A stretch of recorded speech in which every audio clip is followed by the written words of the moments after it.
Good morning, good afternoon, good evening, wherever you may be. I'm going to start some controversy here. That's right. I have finished recording in 24 frames per second for all my YouTube videos.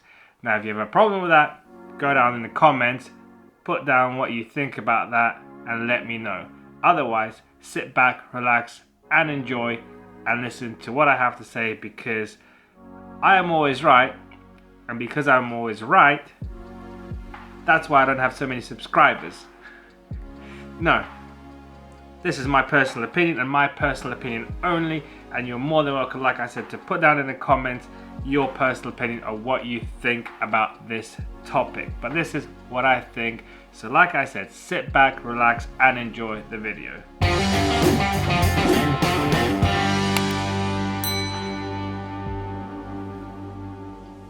In my last video with the Red Bull Summer Edition Apricot and Strawberry, I actually remember that for now, I tried recording in 30 FPS and I changed the camera settings, and that was recorded on the Sony ZV-1 to 30 FPS. This video also, however, recorded on the Sony a7 IV is also being recorded in 4K 30 FPS at a bitrate of 140. And this is why I've changed to 30 FPS. Now, I don't know all the technicalities about it, but I'll kind of go through in layman's term how I understand it. And point number one is YouTube itself. Now, YouTube, when you upload a video, for us common folks, it does some kind of an upload, some kind of a compression. And what I've noticed going back through all my previous videos compared to the 30 FPS video, and like this one or the one before, it might be purely me, and if it's me, remember, right,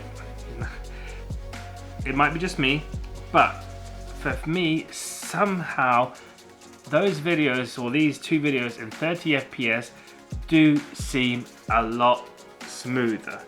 Now, I'm not going to go into what looks cinematic, what doesn't. I personally think the whole cinematic word YouTube vibe is taken out of control by famous YouTubers, but that's, again, purely my opinion. I would say that 99% of normal folk could not tell the difference between 24p and 30p.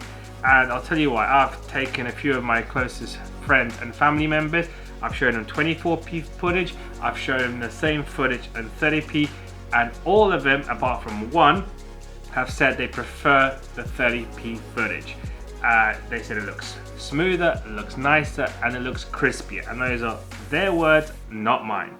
So, from what I can see, 30p looks smoother. Not better, not more amazing, just smoother. And I think people's tastes have changed in recent times, and they like things to be more smoother, less jitters, less judders. Which brings me to point number two.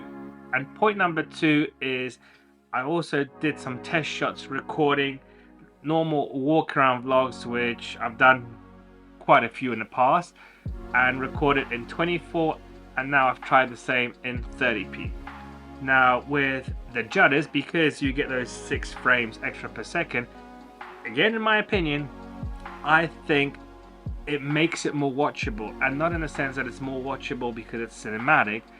It kind of almost gives it a little bit of a degree of stabilization, and it kind of makes you less sickly feeling when you're watching it, because the whole background isn't flying around everywhere. It's more controlled because of those extra frames. So that would be the second reason. The third reason, and this depends on what equipment you're using, is a lot of TVs at the moment, monitors, only run at 60 Hertz. Now 30 divides beautifully into 60, where 24 or 25 doesn't divide into 60. However, if you have a 120 Hertz monitor or TV, that kind of balances out because that divides nicely 5 times into the 120 Hertz on 20 4. So when you're watching content on a bog standard TV or monitor which is displaying at 60 Hz, some kind of magic happens behind the screen or in the processing power there. And like I said, I'm not technical, so I'm not here to explain about it. But again, because that processing is easier when that 30 goes nicely twice into the 60, it again looks to me to be much smoother. Now, motion blur, well, let's have a quick test. I mean, is it there?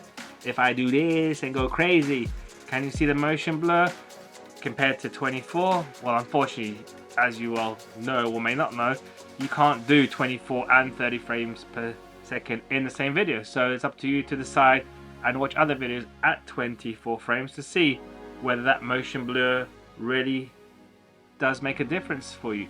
For me, it doesn't. Slow motion for me is also made a little bit easier, and maybe not so much easier, but it's simple. 30, and I do slow motion 60 because I have the A7 IV. You do half the speed. You don't have to play around with 40%. You literally press, slow down, half speed, rather than slowing down, going into the other options for slow down and picking 40 or typing in 40, pressing enter and then slowing it down. So for me, that will make a difference. But I'll tell you what, let you be the judge. All the future videos will be in 30 FPS, whether it's on the A7 IV or the ZV-1, and you tell me in those videos, did you see a difference? Do you think the 30 is better? Do you think the 24 was better? And let me know down in the comments below. But until then, for the next month or two, I'll be filming at 30. And at the end of this month or two, or the summer, whatever it may be, I will make another video with my conclusions of what my personal thoughts were. So that's going to conclude today's video. Hope you enjoyed this controversial topic, and I'll catch you next time, buddy. Goodbye for now.